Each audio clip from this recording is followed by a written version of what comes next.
It's the Save SA Wine live stream. Well, we start tonight with we start with fake news. Somebody created a news article today that says that the alcohol sales ban will be reinstated, but it was confirmed by the government that this will not happen. This is fake news. It seems that people actually stormed to the bottle stores this afternoon to go get some alcohol. So, but we have to just say to you guys, it's fake news. So it wasn't necessary to do that. Some excitement today. Um, it seems that the bottle stores everywhere that was busy, as people stormed and said they were not going to be caught again. But like I said, it's been confirmed that this is fake news. Now, for something more important, that's not fake news, is our 60 in 60 campaign. It's been going strong. We're all using the hashtag 60 in 60, and that is we are supporting 60 producers in 60 days, um, and to actually promote South African wine. It's called the 60 in 60 Drink South African campaign. And what we will be doing is we will be featuring one South African producer a day for the next 2 months or 60 days, from the 30th of August until the 28th of October. And we ask you to please follow this, share this post, obviously to buy some wine and help wherever you can. Whenever we actually we're going to actually feature a producer every day for these 60 days.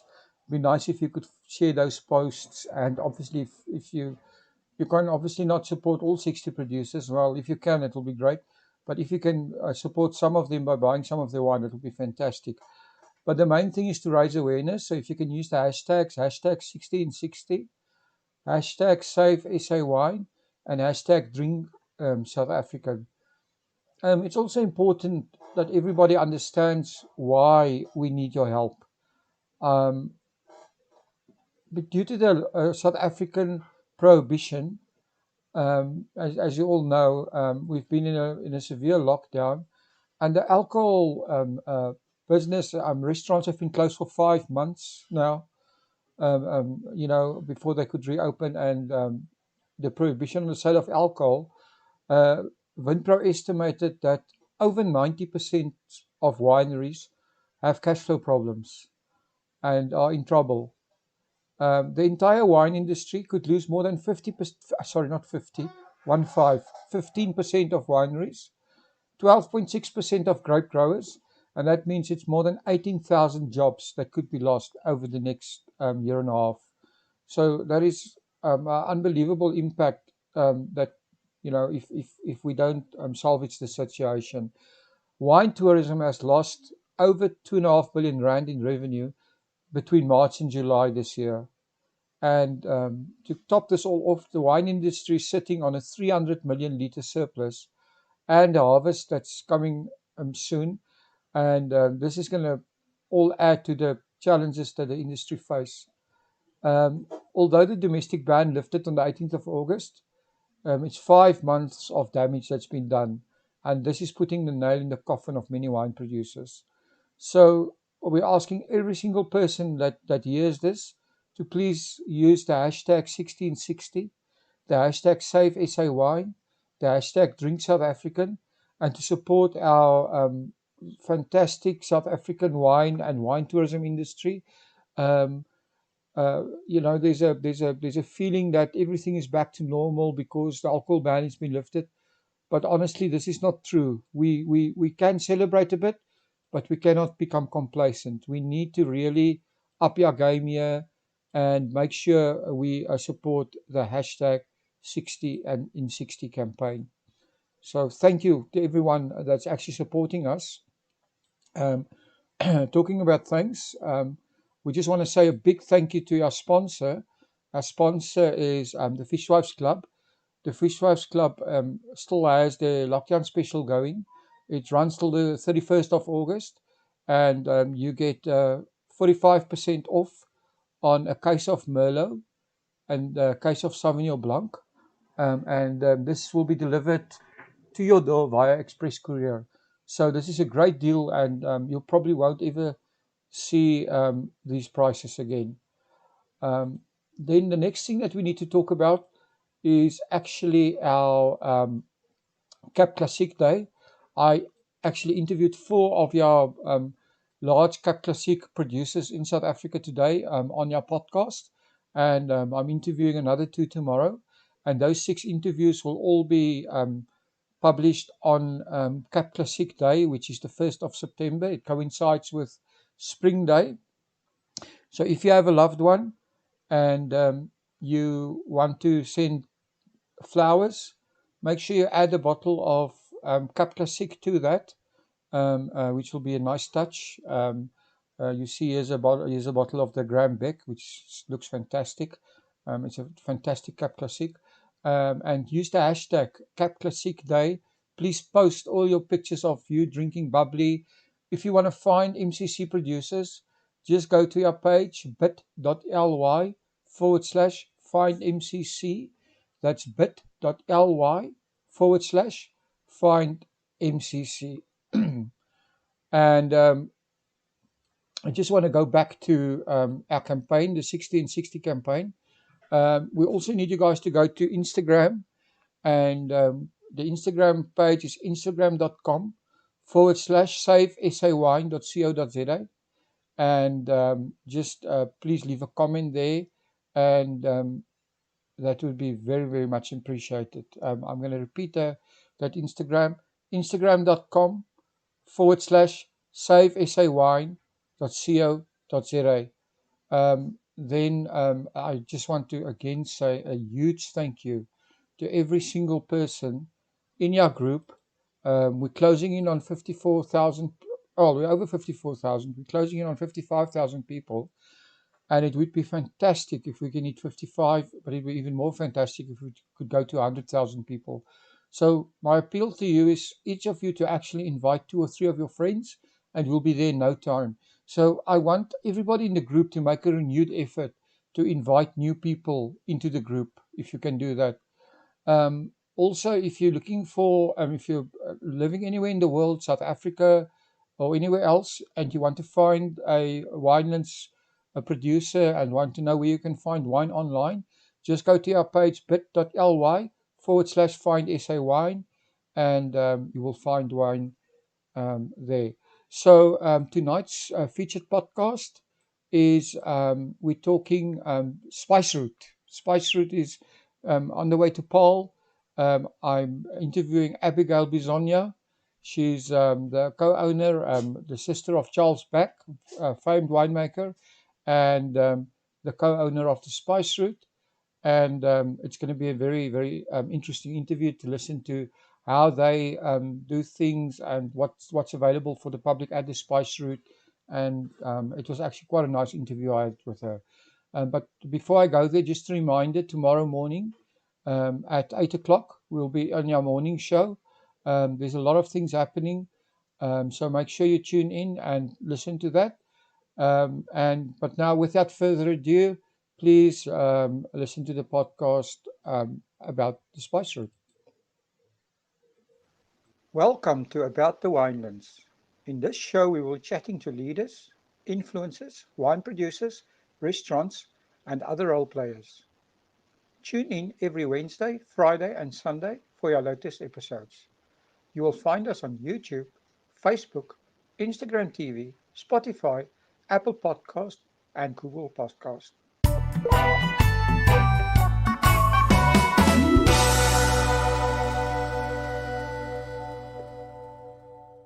Before we start the show, I need to share something really exciting. It's called the About the Winelands pop-up.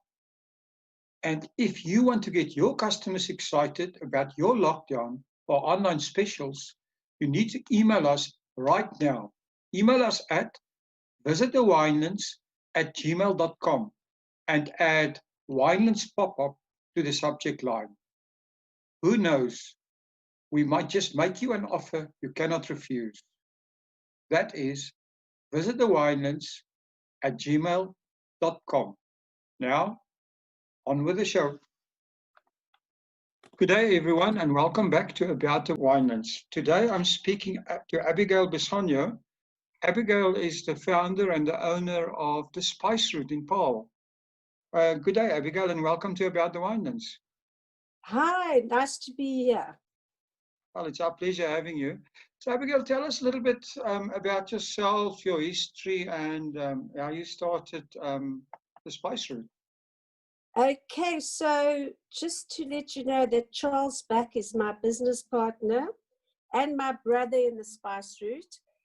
So we are shareholders and completely joined at the hip when it comes to the Spice Route and make all the decisions collectively.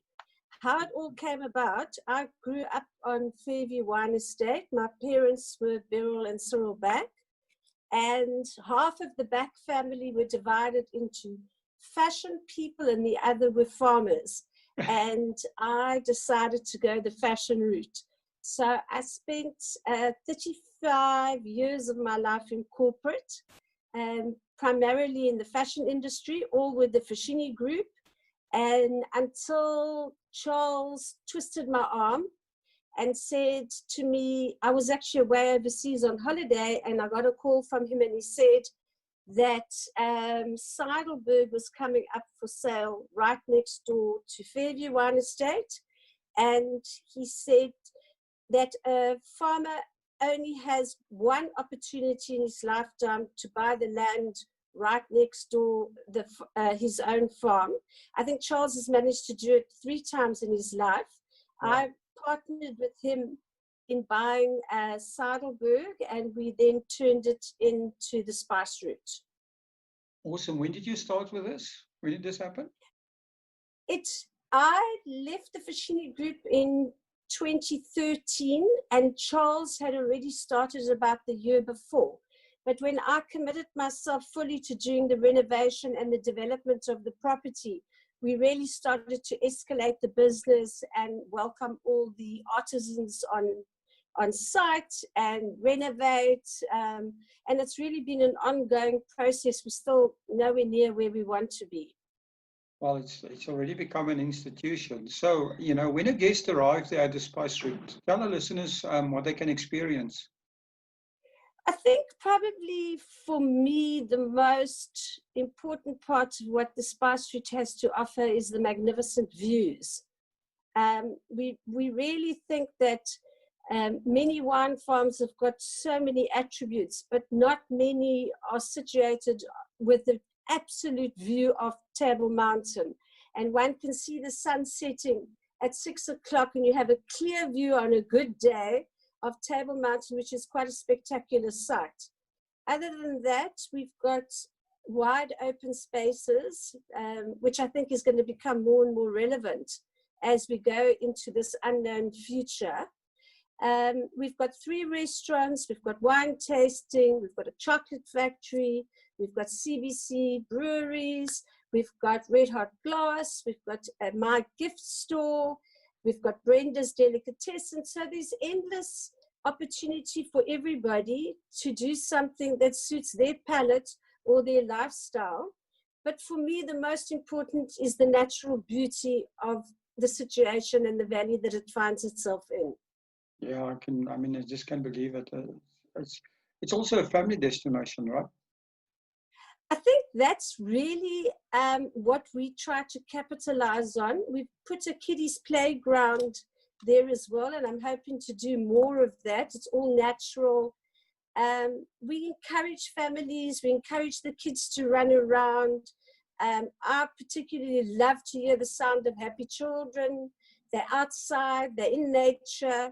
And that's the way we want to keep it. We want to make the children feel as free as possible. There are no restrictions on their movements. They're welcome in every venue, as are dogs. So it's really all about a family outing.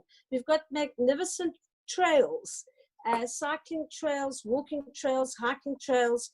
And I think this is something that we're going to build on going forward, because I think after being stuck inside for so long, the most important thing is to get out there and exercise and be with your family in fresh air. Well, we saw that on the first day the lockdown ended. Yes, I still hear it every morning between 6 and 9. The dogs in the street barking the cars, right? So because it's everybody's really, outside, it's a first. In my neighborhood, I've never seen so many people out and about. people that never walked are now walking. All right. So tell us about the 3 restaurants you have at your venue. I mean, they sound great. They are. I think we've tried to position them so that they all offer something different to everybody. So we've got the Barley and Biltong, which is primarily a family restaurant where we have burgers, the best chips in Cape Town, and a grilled chicken is a new offering, grilled veg, and we have beautiful trestle tables where people can just join, and there's lots of space, so we'll be able to space them out in the future, and very casual, very relaxed. And then we have the Wilderers, which is the main dish is an unbelievable value for money pizza, and it's situated right under the oaks, very, very popular because of the way it looks and all the very old oak trees that are there. People love to sit under there in summertime, also very family orientated. And then we've got a slightly more sophisticated restaurant called Jewel, which is for the more sophisticated palate. However, this lockdown period has given us lots of opportunity to reassess all our offerings, all our menus.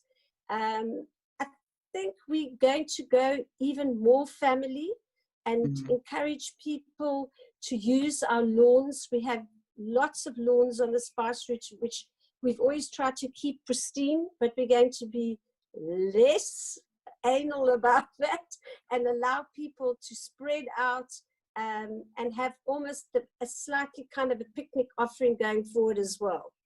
Well, that's awesome. I think that you're right. People will be don't want to be cramped into small spaces for a while. No, I think there's going to be probably a restriction on that, and there's going to be a personal feeling from people that they don't want to be on top of others. I agree. So something different I also saw there is the distillery. So I'd love to hear Yes. more about that. So I'm not sure if you're aware of, but Wilderers originated, they right at the gates on the way to Franschhoek of the new Val de Vie exit or entrance. And the original starter of it came from Germany. He was Mr. Wilderer. He unfortunately has passed away.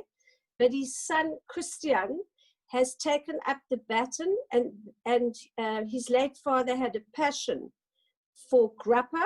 So we've got a grappa in a beautiful old copper still that is made on Spice Route, and then they've added an extremely successful product, which is their gin range. And I think a lot of people that are listening will know that Wilderer's gin is really, really very popular. So we offer the pizza restaurant in the front, and then you walk through to the back, and there is a whole tasting room.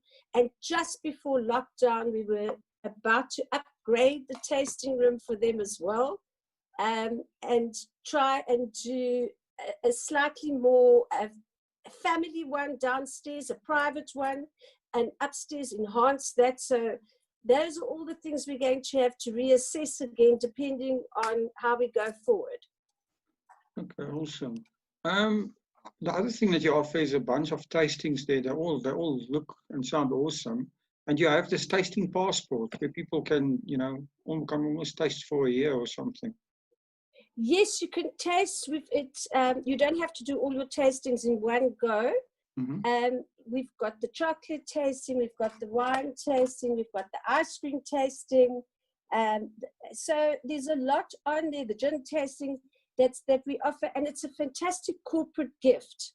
So a lot of our Christmas party people that come and book for their companies buy the passport as a gift to their staff, and then the staff can use it at their own discretion over a period of time. It's very good value for money, and it encourages people to come back. And when you've had your tasting, we stamp it so we know, okay, you've had your chocolate, or you've had your ice cream, or you've had your wine, and then you come back and your beer, you come back and you do your tastings at your leisure. It's extremely popular.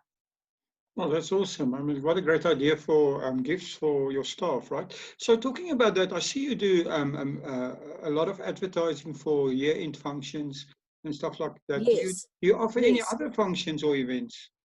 Is this You something know, you're going to expand? I chatted to Charles in preparation for this interview because I always like to get his input. And really, the two of us sort of looked at each other and said, you know what, we'll do anything. We're happy to really host anything at this point. I think we have so many interesting venues on the farm. We were actually going to do a few more this year, but I think that will have to wait for next year now. I think time will run out by the time we reopen. We're happy to accommodate anybody. We've done all sorts of, we do launches, we do office parties, we do birthday parties, but I think we feel there's opportunity for us to really do more. And I particularly enjoy setting up functions. I love to do flowers from a personal point of view. So anything, we're happy to accommodate anybody and anything. I quickly want to share something exciting. I have heard via the grapevine that the Fishwives Club will be launching a new lifestyle club soon.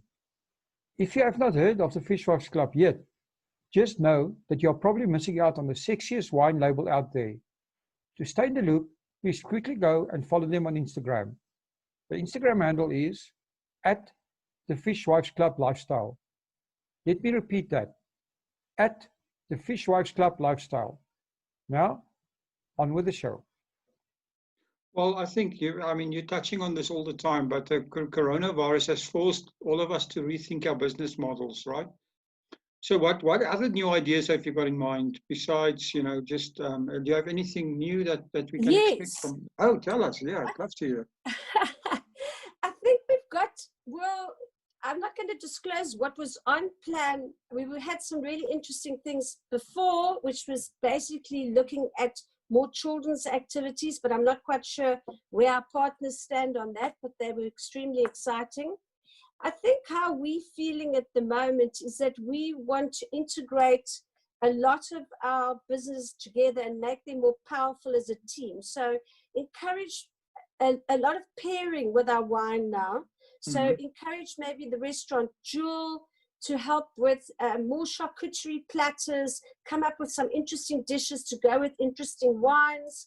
Charles launched a natural wine called Obscura that's made in the Spice Route cellar in Malmesbury. It's made in a quivery underground. It's an absolute natural wine. So we're very much leaning towards being more natural, being more authentic. So we're thinking, well, we've already started a vegetable garden, and our restaurants draw on that and use it. So we ask the chefs, what are your particular vegetables or herbs that you like, and seasonally, and then we plant it for them. I think that's something that we feel we must grow. And so we'd be more farm to table, more seasonal dishes. So the menu will change according to the season. As the corona has hit and the silence on the farm has fallen, so has the natural life on the farm come into its own. There are more birds, there are more squirrels, there are more mice, and the flowers and the vegetables have absolutely flourished.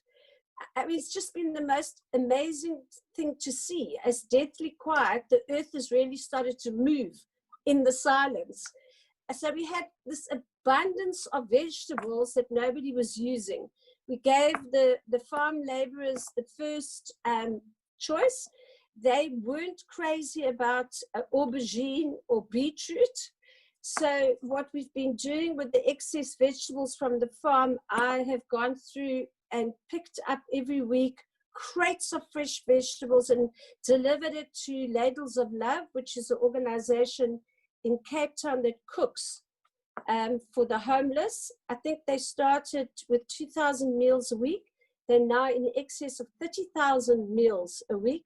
So awesome. We've been giving them support. Charles opened a soup kitchen on Fairview, also drawing from all our natural resources and feeding the homeless in the neighborhood. But that's something that I think we can because of the success and the way that the soil on Spice Street seems to just be kind to the vegetables and the flowers, is to capitalize on that and to just maybe then do a vegetable market once a month or once a week, depending how big we go. So I think there's a lot of interesting things that have come out of this time where you have had time to reflect and to think how you're going to survive economically past lockdown. Yeah, I can. That sounds awesome. Abigail, more on a personal note, from changing careers from fashion to hospitality, and this. Well, this must have been. How hard was that? I think it was pretty hard, to be honest. It was always something that lingered in the back of my mind, that I couldn't live on the treadmill for the rest of my life, and that I would like to have a second career, because I literally went into the Fashini group and spent 35 years with them. And I felt that you do have a little bit of a sell-by date in the fashion industry, although I'm still absolutely passionate about the industry and about fashion. But I always had this sort of lifestyle was taking over from fashion, that it became more important to enhance the way you live, the way you fill your home, the way you decorate, the way you eat.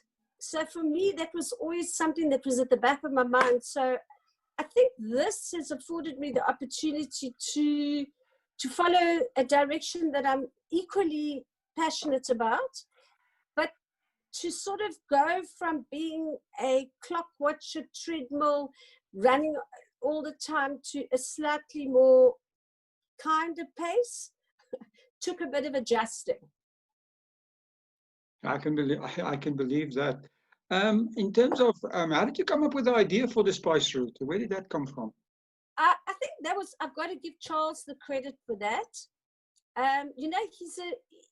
He's a great thinker, and he's an innovator. He comes up with these concepts, and I bought into it immediately, and it just evolved from there. To be honest, I'll give Charles the credit. Okay, so I mean, you now have a Winelands journey. So what can you tell us? What's the most important thing that you've learned from your Winelands journey? I think volatility. I think, and I suppose in any business, I mean, I can't make it specifically to Winelands, but I think so many elements affect you. And you've got to learn to be able to ride that wave. I mean, we've had the drought, which put off all our, we've got a large tourist market, and that was very hard. And then now we've got the virus. So there's always something, and if you need to just be tough and strong and manage your way through it and stay positive, because negativity is probably the worst thing you can do. Yeah, I agree with you. I mean, like they say, there's opportunity lurking everywhere, and you just need to find the best. So you just got to find your way out of it, and you've got to adapt and change your business model. If you're stuck in your business model and the world is changing at such a rapid pace around you, you're going to get left behind. Absolutely. So Abigail, yeah. I need to push you for your favorite wine quote. I got prepared that one. Oh, really? Okay. Oh, yes, I'm going to quote Mr. Charles back. Okay. So I said to Charles, because I'll tell you mine afterwards, but Charles says, a day without wine is a day without sunshine. That's awesome. So that was his quote. I don't have a quote, but what I often say is, I'm not a wine expert by any means, but I sure do know how to drink wine. Well, that's good enough, right? I mean, that's absolutely wine is no made question. for enjoyment. Correct. So, if people want to get hold of the spice route, want to get hold of you, do you have anything going on at the moment? Is everything closed down? Yes. Okay. I think We've got a very comprehensive website, so people are welcome to visit our website. And then we've got a fabulous campaign that's running on Instagram at the moment. So to stay alive during lockdown and to stay in touch with our consumers, we have done a campaign celebrating all our artists or our artisans on the spice route. So I've done one about how I go about designing and making pottery with some of the people that I work with. And we've just had Charles Duplessis, who's the winemaker from Spice Route. He's just done one on the new Obscura wine. And then this week we're going to launch with Brenda's Deli. So people must visit Spice Route Destination on Instagram, and they will be able to follow us. All our contact details and everything are on our website. And yeah, we're hoping to be as open as soon as possible. Okay, that's awesome. I'll put all the links down in the description and everything. And yeah, that's Perfect. great. Abigail, Yes, lots of activity. Well, it's great, you know. I mean, it's proven, and you would know this from your fashion days, that, you know, during recessions and bad times, brands that keep on advertising are the ones that not only survive, but they're the ones that thrive. So you need to keep yourself in the minds of the customer. Yeah. Correct. And stay in touch. I think people, the interesting thing is even our old posts and have picked up. So people are at home sitting and looking for information and trying to engage with brands that they're fond of. So there's been a lot of engagement with our customers and loyal followers. Well, that's interesting. Have you found that social media has become more important in your business over time? Oh, yes, absolutely. Absolutely. I mean, Charles did a fantastic campaign for Fairview on wine sales online. For you can collect, you can go and have a look at it. And there's just been such it's just a lot of fun. I mean, he always puts a fun element into it. So there's been a lot of engagement.